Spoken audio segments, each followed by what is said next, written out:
Բարև ձեզ, հարգելի հայրենակիցներ, տեսեք այս ռոլիկը տեսնելով Բնապես ասում եմ, որ մեր եկեղեցիները չուլանացված են, չուլանացած։ Տեսեք հարգելի հայրենակիցներ, ես մի քանի օր առաջ ավելի խորը թեմաներից, երբ որ խոսեցի, այս մարդկանց պետք է որ այս բոլորը շեղեն, այս երեխաները, որ գնում են կործանման, 40% աճը նարկոտիկի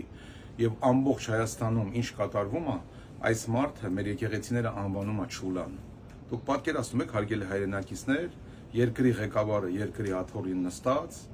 չկա մի երկիր աշխարհի վրա համոզված կարակ լինեք, ոչ մի պրեզիդենտ եւ ոչ մի պրեմիեր-մինիստրը թույլ չի տա ամբողջ աշխարհի դեմ իր սրբավայրերին Չուլան անվանի։ Ինչու անվանում Չուլան, որովհետեւ նա Չուլանում է մեծացել։ Նա մանկություն չի ունեցել, նա երջանիկ կյանք չի ունեցել, նա եկել է որ ձեր սաղիդ պղտորի, սաղիդ կյանքը պղտորի, արդեն պղտորել է։ Ուրիշ բան եմ ուզում ասեմ, հարգելի հայրենակիցներ, տեսեք, այսօր մեր երկրի վիճակը անտանելի է, անհնարին անտանելի է, ամեն առումով, թե քյասիբության, թե կեղտի, սա խոսում է կեղտից։ Արեք մի հատ Երևան կենտրոնից դուրս գանք, գնանք մասիվները, շենքերը ծռվել են հարգելի հայրենակիցներ, բայց ես ներեք կեղտոտ, էլեկտրական ամբողջ պրովուդները կախված վառվում են, սոճիկները հասկանում եք սա ինչից է խոսում։ Սա նորից ժողովրդին շեղում է մի մարդու համար, որ ինքը իր վրա վերցնի, որ ինքը մտում թե ուզում է որ մեր երկիրը, մեր եկեղեցիները, մեր սրբավայրերը գեղեցիկ լինեն։ Դու ինչ ես անում մեր եկեղեցիների համար։ Դու ինքդ ինչ ես անում, կյանքում մի ցենտ, մի ռուբլի տված կաս մեր եկեղեցիներին, մի օգուտ տված կաս, եկեղեցիներ կան, որ քանդվում են, բայց ցեմենտի մեշոգել կլինի, հին բանվորներ կլինեն, որոնք վերանորոգում են։ Դու սրա տակ ուզում ես եկեղեցուն կտնես, որովհետև ձեր գործը սատանայինն է, դուք եկել եք, որ հայկական եկեղեցին ոչնչացնեք, տարբեր ձևերի հարվածներով քո մոտ չստացվեց, երբ որ հայ խաչակիրները 5000 մարդ կանգնացրեցին մոտի,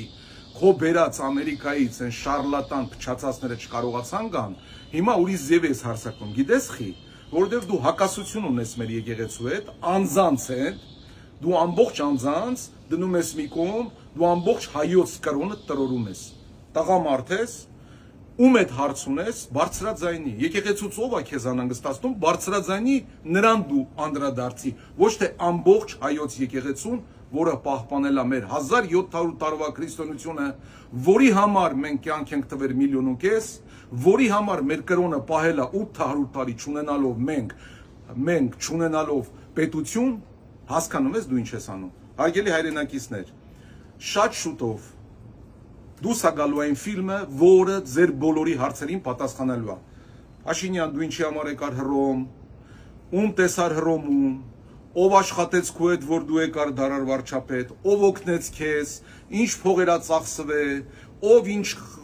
դերերա կատարել, ինձի ինչի համար խաղից ուզում եք հանեք, որտեղ եմ ես ձեզ խանգարում, ինչի համար է ին վրա 2008 թվից սպանություններն ու ին վրա ու ամբողջ դատական գործերը չի կանգնում։ Դրա պատասխանը ստանալու եք հարգելի ժողովուրդ ու հասկանալու եք, այս ամեն ինչի միտքը այնքան խորն է, որ դուք դաժե չեք պատկերացնում, որովհետև սրանք սաղին մցրել են տարբեր ծակեր, տարբեր անկյուններ, միակ մարդը մնացել եմ ես, որ ճիշտն ասում եմ դեմքներին, դուրները չի գալի իմ ազգի, իմ պետության, իմ վաղվա օրվա համար,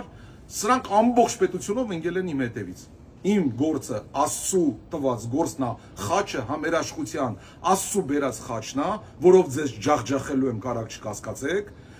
իսկ ձեր գործը սատանայինն է, պատրաստվեք կռվի։ Ես Աստծու խաչով եմ գալիս, դուք արեք ինչով կուզեք, այդ ամբողջ ձեր սաստավով, շալաշով կեքի, մնաք բարով։